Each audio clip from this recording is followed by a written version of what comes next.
전생 이야기. 과거 까사빠 부처님의 사리탑을 세우고 있을 때였다. 한 아라한이 공사장에 와서 물었다. 신자님들, 왜 탑 북쪽 편의 공사를 끝내지 못했습니까? 황금이 부족해서입니다. 그러자 아라한이 말했다. 그런 문제라면 염려 마십시오. 내가 마을에 내려가서 사람들에게 시주를 권할 테니까요. 아라한은 마을에 내려가 사람들에게 이렇게 말했다. 선남선녀 여러분, 까사빠 부처님의 사리탑을 완성시키려는데 황금이 부족합니다. 모두들 황금이 있으면 헌납해 주십시오. 아라한은 그 다음으로 사리탑을 조성하고 있는 금세공사에게 찾아갔다. 이때 금세공사는 자기 아내와 다투고 있었는데 아라한이 그에게 아직 까사빠 부처님의 사리탑 북쪽 편 공사가 황금의 부족으로 끝나지 못하고 있소. 이것은 당신도 알고 있어야 할 거요. 하고 말하자 아내와 다투어 잔뜩 화가 나 있던 세공사는 말했다. 당신 내에 그 부처님인가 뭔가 하는 건물 속에나 던져버리시오. 그러자 그의 아내가 깜짝 놀라서 남편을 나무랐다. 여보, 당신은 지금 큰 죄를 지었소. 나 때문에 화가 났다면 나를 때리든지 꾸짖든지 하실 것이지 왜 엉뚱하게 부처님과 아라한에게 화풀이를 한단 말이에요? 그 말을 듣고 금세공사는 금방 자책감으로 얼굴이 벌개졌다. 그는 곧 아라한의 발밑에 이마를 대고 사죄했다. 테라님, 부디 용서해 주십시오. 아라한이 대답했다. 당신의 잘못은 나에게 용서를 받을 것이 아니라 부처님으로부터 용서를 받아야 할 것이오. 금세공사는 초조해서 물었다. 부처님의 용서를 받으려면 어떻게 해야 합니까? 금세공사여, 세 단지의 황금꽃을 만들어 사리탑에 안치하시오. 그런 다음 당신의 옷과 머리에 물을 끼얹고 그 앞에 나아가 참여하시오. 잘 알겠습니다. 그래서 금세공사는 황금으로 꽃을 만들기 시작했는데 그는 먼저 큰아들을 불러 이렇게 말했다. 얘야, 이리 오너라. 내가 어리석은 마음으로 부처님께 폭언을 했는데 그 일을 참회하기 위해 나는 황금꽃을 만들게 되었다. 이것이 완성되면 나는 이것을 사리탑 안에 안치하고 부처님께 참회하련다. 나는 네가 이 일을 돕기를 그리고 나와 함께 거기 가주기를 바란다. 그러나 큰아들은 아버지의 부탁을 거절했다. 그는 대답했다. 아버지, 제가 아버님으로 하여금 폭언을 하시게 한 건 아니지 않습니까? 아버지 혼자 하시도록 하세요. 그래서 금세공사는 이번에는 둘째 아들에게 부탁해 보았다. 그러나 둘째 아들도 아버지의 부탁을 거절했다. 그래서 그는 마지막으로 막내 아들을 불러서 부탁했다. 그러자 막내 아들은 이렇게 대답하는 것이었다. 이것은 아들 된 도리로서 마땅히 해야 할 일입니다. 그는 아버지와 함께 꽃을 만들었고 그것이 완성되자 아버지를 도와 황금꽃을 부처님의 사리탑 안에 안치했다. 금생 이야기. 그때의 금세공사가 바로 자틸라였다. 자틸라는 그때 부처님을 모욕했기 때문에 7생을 계속 물속에 던져지게 되었고 이번 생에도 자기 어머니에 의해서 겐지스강에 버려졌던 것이다. 그러나 그는 부처님의 사리탑 안에 정성스럽게 꽃을 세공하여 올렸던功德으로 엄청난 부자가 되었다. 그렇지만 그의 두 아들은 전생에 그를 도와 꽃을 만들지 않았기 때문에 산더미 같은 아버지의 황금이 자기들의 소유가 되지 못했고 막내 아들은 아버지를 도와 착한 행위를 한功德으로 그 황금산을 차지할 수 있었던 것이다. 자틸라는 아들들에게 좋은 충고를 남기고 부처님의 길을 따라 비구가 되었다. 그리고 며칠 내에 아라하타팔라를 성취하였다.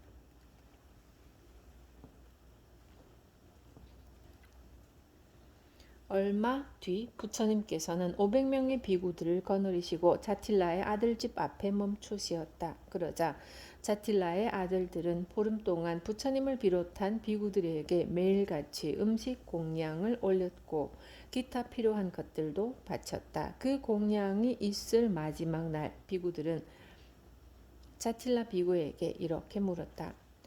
자틸라 비구 형제여, 이제 보니 당신은 대단한 자산가였소 그려. 그런데 지금은 어떻소? 저 산더미 같은 황금과 아들들을 그리워하는 마음이나 소유욕이 일어나지 않습니까? 그러자 자틸라 비구가 대답했다. 비구들이여, 내게는 그런 욕망이 없습니다. 나는 재산과 아들에 대한 그리움이나 자만심이 없습니다. 그러자 비구들은 자틸라 비구가 거짓말을 한다고 생각하여 부처님께 자기들의 생각을 말씀드렸다. 그러자 부처님께서는 이렇게 말씀하시었다. 비구들이여, 자틸라의 말은 거짓이 아니라 사실이니라. 나의 아들 자틸라는 그런 것들을 그리워하지도 않으며 자만하지도 않으니라. 아자타 사뚜가 조티카의 저택을 공격하다. 나중에 빈비사라 왕의 아들 아자타 사뚜는 데와다타의 총동을 받아 신심이 돈독하고 소타파티팔라를 성취한 부왕 빈비사라를 폐위시키고 옥에 가두어 굶겨 죽이려 했다.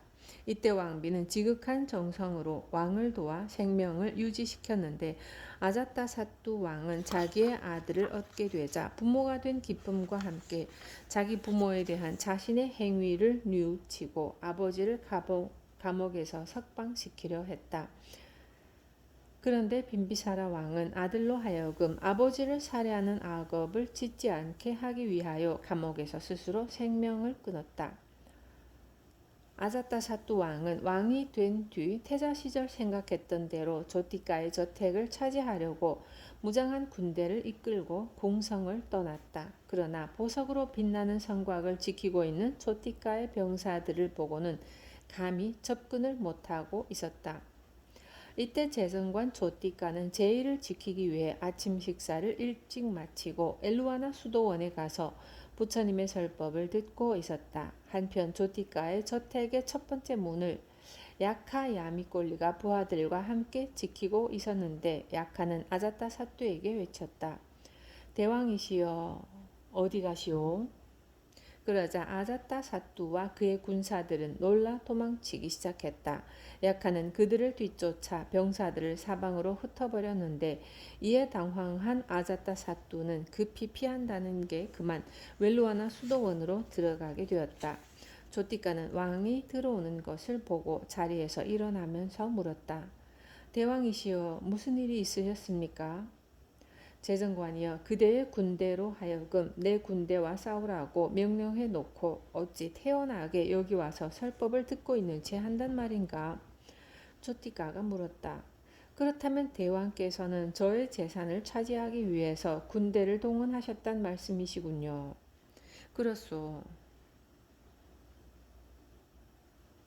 대왕이시여, 하지만 일천 나라의 왕들이 다 몰려온다고 해도 저의 재산을 건드릴 수는 없습니다.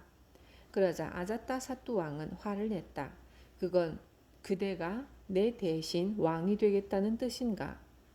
그런 뜻은 아닙니다. 저의 말씀은 어느 왕이나 큰 도적이라 할지라도 제 뜻에 의하지 않고서는 제 재산 중에 적은 시로라기 하나도 축낼 수 없다는 뜻입니다. 그런가? 그렇다면 나는 그대의 뜻에 따라 그대의 저택을 가지겠노라. 좋습니다. 정 그러시다면 이렇게 한번 해보시죠. 대왕이시여, 제 10손가락에는 지금 20개의 반지가 끼워져 있습니다. 저는 이것을 대왕께 드리지 않을 생각인데 한번 대왕께서 빼보시죠. 그래서 왕은 있는 힘을 다해서 반지를 당기며 무려 몸을 80자나 솟구쳤다.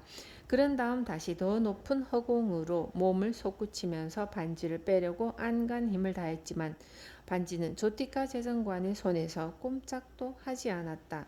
이때 조티카가 말했다. 대왕이시여, 이제 대왕의 두 손바닥을 제 앞에 펴보십시오. 왕의 손바닥을 펴자 조티카는 자기도 손가락을 바르게 폈고 그제서야 20개의 반지가 스르르 빠져나왔다. 조티카는 왕에게 말했다. 대왕이시여, 제 뜻을 거슬러서 제 재산을 가져갈 수 없다는 것은 바로 이렇습니다. 그렇지만 조티카는 왕의 심기가 불편한 것을 알고 마음이 편안치 못했다. 그는 이제 자기에게 인연이 다가온 것을 느끼고 왕에게 말했다. 대왕이시여, 저로 하여금 세상을 떠나 비구가 되게 허락해 주십시오. 그러자 왕은 조띠가가 비구가 되면 조띠가의 저택을 차지할 수 있겠다고 생각하여 그의 청을 허락했다. 그리하여 조띠가는 곧 세속을 떠나 부처님의 비구 제자가 되었으며 머지않아 아라하타팔라를 이루었다. 그 후부터 그는 조띠가 테라로 불리웠는데 조띠가 테라가 아라한이 되는 순간 그의 엄청났던 재산은 순식간에 사라져 버렸다. 천인들이 그의 재산을 거두어 가서 그의 아내인 사툴라까이에게 주어버렸던 것이다. 어느 날 비구들이 조띠가 테라에게 물었다. 조띠가 테라여, 과거에 아내와 함께 살던 대저택에서의 생활에 대해 그리운 마음이 일어나지 않습니까? 비구 형제들이여, 나에게는 그때에 대한 그리움이 없습니다. 그러자 비구들은 그가 거짓말을 한다고 생각하여 부처님께 자기들의 생각을 말씀드렸다. 그러자 부처님께서는 이렇게 말씀하셨다. 비구들이여, 그의 말은 사실이니라. 나의 아들 조띠가와 자틸라는 재물을 조금도 그리워하지 않으니라. 그리고 부처님께서는 다음 개송을 읊으시었다. 세상의 모든 욕망을 포기하고 집을 떠나 비구가 되어 욕망의 뿌리를 완전히 파괴해버린 사람, 나는 그를 브라흐마나라 부른다. 개송 417 냐타 부타카 테라 이야기.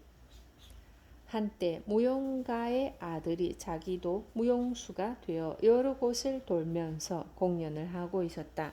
그는 어느 날 부처님으로부터 법문을 듣게 되어 모든 것을 포기하고 가정을 떠나 비구가 되었고 열심히 수행하여 마침내 아라한이 되었다.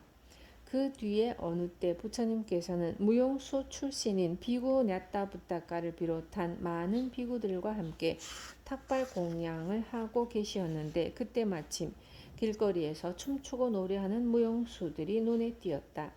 그래서 비구들은 냐타부타카 비구에게 지금은 옛날 춤추던 때가 그립지 않은지를 물어보았다. 그러자 냐타부타카 비구는 대답했다. 나는 이제 그것을 좋아하지 않습니다. 그러자 비구들은 부처님께 사료했다. 부처님이시여, 냐타부타카 비구는 진실을 말하지 않고 있습니다. 그는 간접적인 어법으로 자기가 아라한이 되었다고 말하고 있습니다.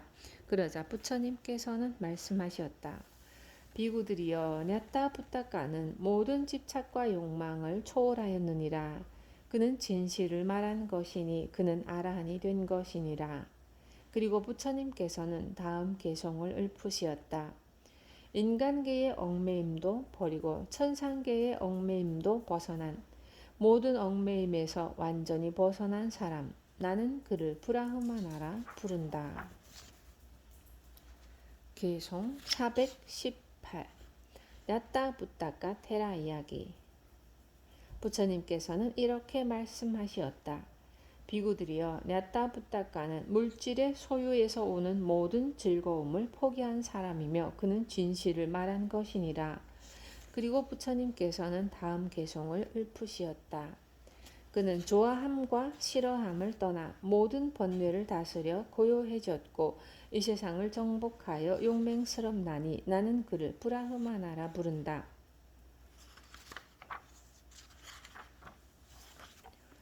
개송 419, 420 완기사 테라 이야기. 라자 가하에 사는 완기사라는 사람은 이상한 능력의 소유자였다. 그는 죽은 사람의 두개골을 툭툭 건드려 나는 소리를 듣고 그 두개골의 주인이 죽어서 어디에 태어났는지, 예컨대 인간계에 태어났는지 천상계에 태어났는지 축생이나 지옥에 났는지 아수라 따위의 귀신의 세계에 났는지를 알아내는 것이었다. 그래서 그의 가족들은 그의 능력으로 돈을 벌려고 마음먹었다. 그리하여 그들은 완기사에게 빨간색의 가사를 입혀 여러 지방으로 순회하며 그의 능력을 선전했다. 그러자 사람들은 수백 량 또는 수천 량의 돈을 내고 자기네 부모나 친척들이 어느 세계에 났는지 가르쳐 달라고 몰려들었다. 완기사와 그의 일행은 그렇게 세상을 돌다가 어느 때 사와띠에 오게 되었다. 그들은 사와띠 근교에 있는 제따와나 수도원으로 가는 길목에 숙소를 정했다. 그런데 아침 식사 시간이 지나자 많은 사람들이 손에 꽃과 향과 촛다위를 가지고 제따와나 수도원 쪽으로 가는 것이었다. 그래서 완기사 일행은 그들에게 물어보았다. 대체 어디들 가시는 겁니까? 네, 부처님의 설법을 들으려고 수도원에 가는 길이요. 거기 가서 당신들은 무엇을 얻습니까? 완기사 일행들은 자기네 자랑을 늘어놓았다. 이 세상에 우리 완기사같이 신비한 능력을 가진 사람은 없을 겁니다. 그는 죽은 사람의 두개골을 건드려 보고 그 사람이 어느 세계에 태어났는지 말해주니까요. 자, 당신네들도 여기 한번 와서 해보시지요. 그러자 신자들은 반박했다. 완기사든 누구든 우리 부처님 같이 탁월한 분은 달리 있을 리가 없소. 그래서 완기사들과 신자들 간에는 뜨거운 논쟁이 벌어졌다. 그러다가 신자들이 말했다. 그렇다면 같이 수도원에 갑시다. 그래서 당신네의 완기사가 더 비상한 능력을 가졌는지 우리 부처님이 더 순응한 능력을 가지셨는지 봅시다. 그래서 그들은 수도원으로 갔다. 이때 부처님께서는 그들이 오는 것을 미리 아시고 5개의 두개골을 상 위에 올려놓고 계시었다. 그것은 각기 다른 세계에 태어난 두개골이었다. 즉 축생, 귀신, 인간, 천상과 아라한의 두개골이었던 것이다. 그들이 도착하자 부처님께서는 완기사에게 물으시었다. 죽은 사람의 해골을 두드려 보고 그 해골 주인이 어느 곳에 태어났는지 알아맞춘다는 사람이 그대인가? 네, 그렇습니다. 그렇다면 이 두개골의 주인은 어디에 태어났는지 말해보라. 완기사는 두개골을 두들겨 보더니 말했다. 이 두개골의 주인은 남자인데 니라야 지옥에 태어났습니다. 그러자 부처님께서는 그를 칭찬하시었다. 훌륭하구나, 훌륭하구나. 부처님께서는 계속해서 나머지 3개의 두개골에 대해서도 물으시었는데 완기사의 대답은 정확했다.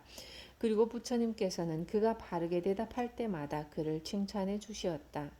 그런 다음 부처님께서는 마지막으로 아라한의 두개골을 가리키시며 그 주인은 어디에 태어났는지 물으시었다. 그러자 완기사는 다른 두개골을 감정할 때처럼 그것을 툭툭 건드려 보았다.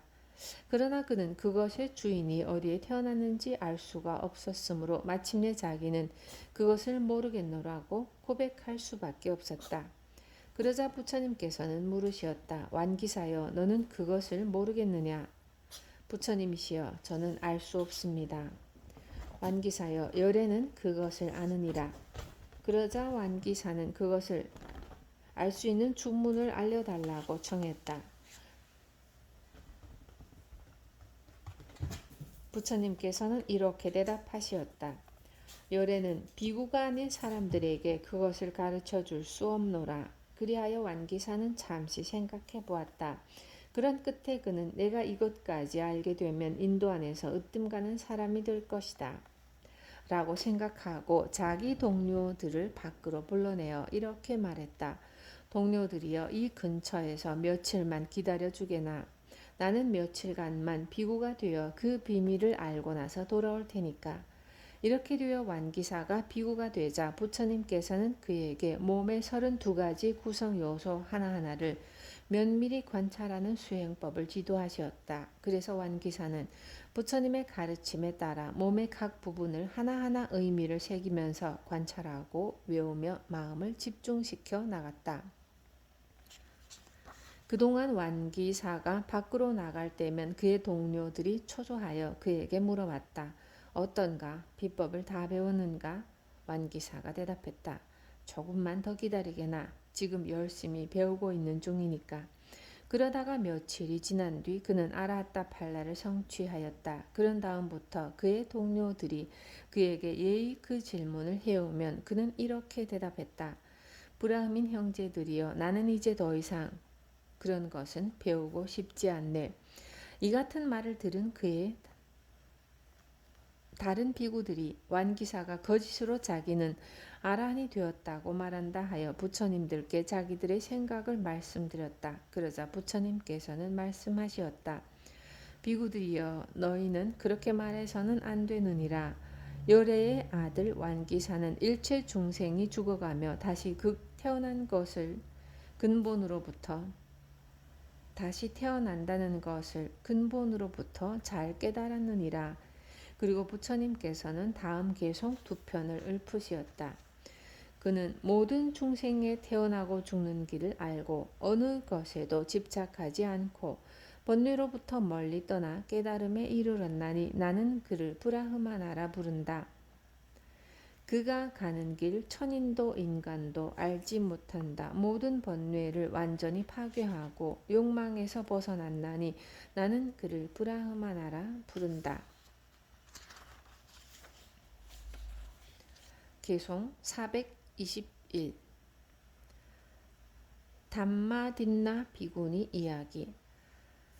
담마딘나라는 여인이 있었는데 어느 때 그녀의 남편 위사카는 부처님의 설법을 잘 듣고 아나가미 팔라를 성취하게 되었다. 그리하여 세속적 욕망을 여인 그는 이제 내 재산은 모두 아내에게 물려주리라 생각하였다. 그는 이제 세상의 가치를 중히 여기지 않게 되었고 일체에 기울어짐 없이 평등하게 대하기 시작했다. 그러자 담마딘나도 남편이 변한 것을 느꼈다. 전 같으면 남편이 밖에서 집으로 돌아올 때 담마딘나는 창문 곁에 서서 남편을 마중했고 그때마다 위사카는 애정어린 눈으로 아내를 바라보며 미소를 보내어 아내를 기쁘고 흐뭇하게 해주곤 했다. 그러나 이제 위사카에게 있어서 그런 미소 같은 것은 별 의미 있는 일이 아니었다.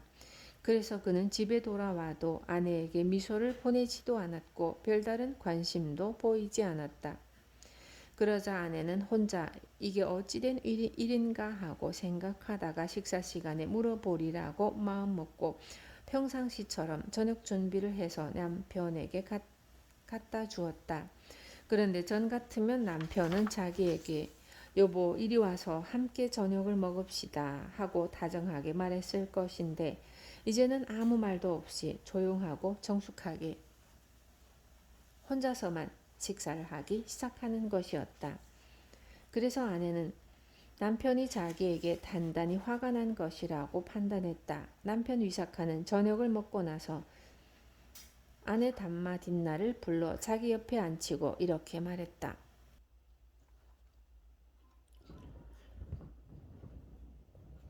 남편 위사카는 저녁을 먹고 나서 아내 담마딘나를 불러 자기 옆에 앉히고 이렇게 말했다.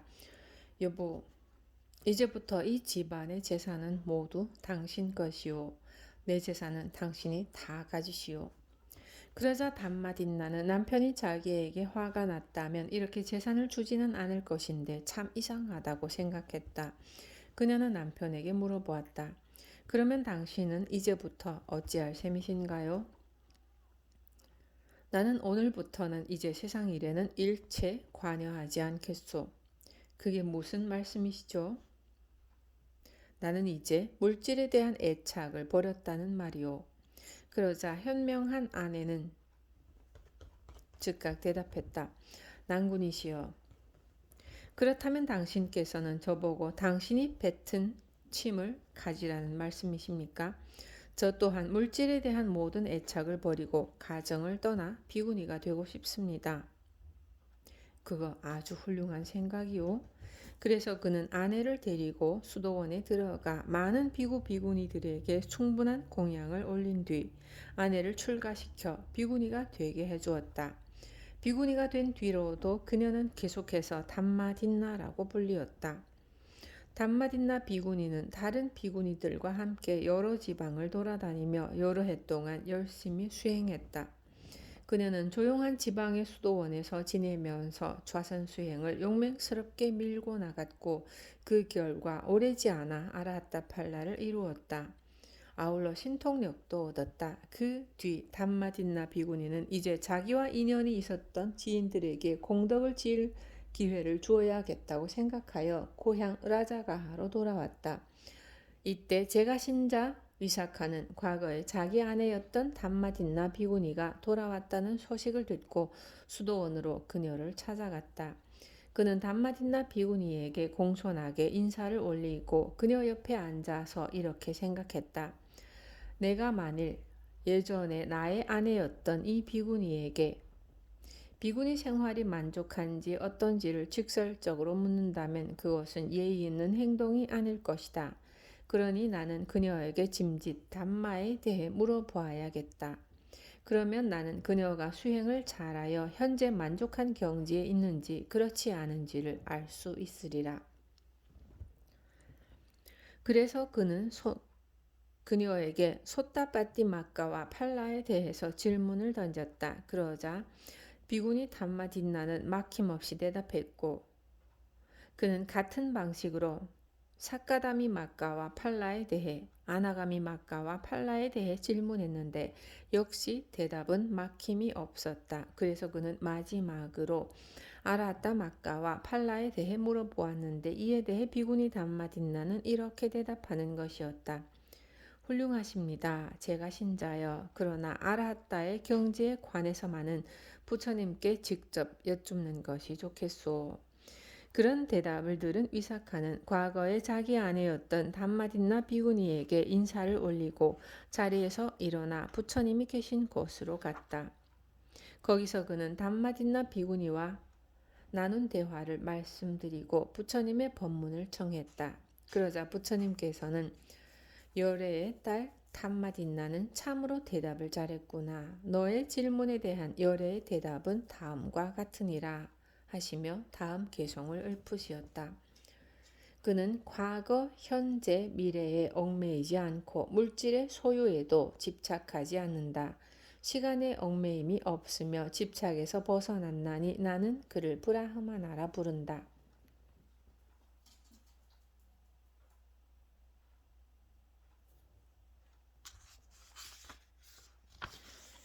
앙굴리말라 테라 이야기 개송 422 어느 때 꽃살라 국왕 빠세나디와 왕비 말리카는 부처님과 500명의 아라한들에게 어느 누구도 능가하지 못할 만큼 엄청난 규모의 공양을 올렸다.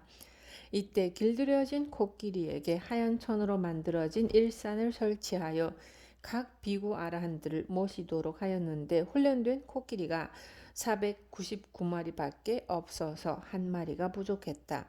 그래서 나머지 한 마리는 훈련이 안 된 코끼리를 쓸 수밖에 없었는데 그 코끼리가 앙굴리말라 비구에게 배정되었다. 왕은 앙굴리말라 테라에게 배정된 코끼리가 도중에 혹시 난폭한 성질을 드러내지는 않을까 몹시 걱정했으나 그 코끼리는 시종일관 아무 말썽을 부리지 않고 조용히 테라를 모시는 것이었다. 그래서 행사는 무사히 끝날 수 있었다. 뒤에 비구들은 이 일에 대해 이야기를 나누다가 옆에 있는 앙굴리말라 테라에게 물어보았다. 테라시여, 그때 두렵지 않았소? 테라가 대답했다. 비구 형제들이여, 그때 나는 전혀 두렵지 않았습니다. 그러자 비구들은 테라의 말을 믿지 않고 부처님께 나아가 이렇게 말씀드렸다. 부처님이시여, 앙굴리말라 비구는 자기가 두려움이 없는 아라한이 되었다고 거짓말을 하고 있습니다. 그러자 부처님께서는 이렇게 말씀하시었다. 비구들이여, 앙굴리말라는 사실을 말한 것이니라. 그때 앙굴리말라 비구는 두려움이 없었느니라. 그와 같은 경지에 오른 사람은 누구나 두려움을 갖지 않게 되느니라. 그리고 부처님께서는 다음 개송을 읊으시었다. 두려움 없는 성자요 영웅 위대한 스승이며 욕망의 정복자 모든 번뇌에서 벗어난 청정한 진리를 깨달았나니 나는 그를 브라흐마나라 부른다. 두려움 없는 옛 주석에 따르면 두려움 없기가 마치 황소가 성낼 때와 같다고 한다. 위대한 스승은 개정해를 닦아 지혜가 높은 수행자이며 청정한 진리를 깨달음은 사성제를 깨닫는 것을 가리킨다.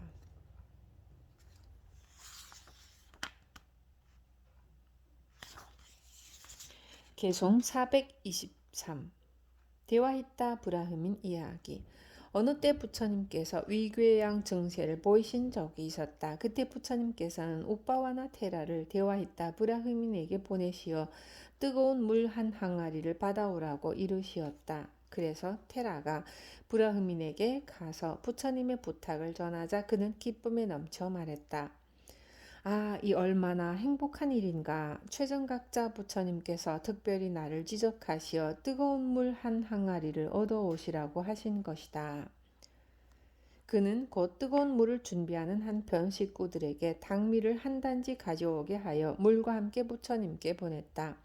그래서 우빠와나 테라는 뜨거운 물을 부처님의 목욕물로 올리는 한편 당미를 풀어서 마실 수 있도록 준비해 놓았다. 부처님께서는 뜨거운 물에 목욕을 하신 다음 그 당미를 드시고 위궤양 증세가 없어지셨다. 이때 우빠와나 테라를 따라와서 이 모든 과정을 지켜보던 대화히타 브라흐민이 부처님께 여쭈었다. 부처님이시여, 어느 누구에게 공양을 올려야 마땅합니까? 어느 누구에게 공양을 올려야 으뜸가는 공양이라 하겠습니까? 어떻게 사주하는 것이 으뜸가는 시주입니까? 그러자 부처님께서는 이렇게 대답하시었다. 브라흐민이여, 모든 공양 가운데 오늘 그대가 행한 것과 같은 공양이 가장 큰 열매를 맺는 공양이니라. 그리고 나서 부처님께서는 다음에 개송을 읊으심으로써 평소 설법하시던 공양 공덕의 정의를 다시 한번 확인하시었다. 그는 성자로서 자기의 전생을 알고 천상과 지옥의 상태를 바라보며 다시는 태어나지 않는 경지에 이르렀고 도와 과를 성취한 대장부로서 일체의 지혜를 완성하여 모든 욕망을 다스려 청정하나니 나는 그를 브라흐마나라 부른다. 부처님의 이 설법 끝에 브라흐민 대화히타는 부처님께 귀의하여 독실한 제가신자가 되었다. 천상은 거기에 머물다가 다시 몸을 받아 태어나 윤회케 하는 천상과 머무는 동안 깨달음을 성취하여 그대로 파리니빠나를 성취하는 천상이 있다. 전자는 그냥 단순한 선행을 한 사람이, 후자는 수행을 통하여 일정한 경지에 든 사람이 가게 된다. 일체의 지혜는 일체의 지혜라 해서 모든 과학적 인문적 진리를 가리키는 것이 아니다.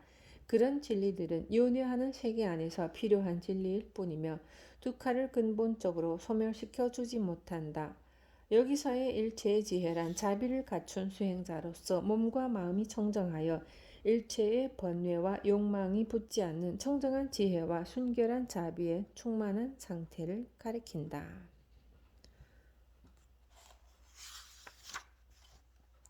간다꾸띠는 부처님께서 사용하셨던 건물이다. 제타와나 수도원에 있었다. 향기로운 집, 응향각이라는 뜻이다.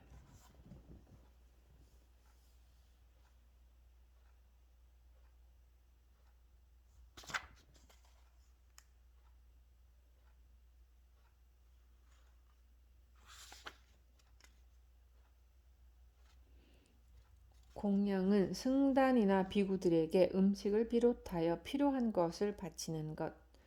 음식을 먹는 것을 불교적으로 말할 때도 공양한다고 말한다.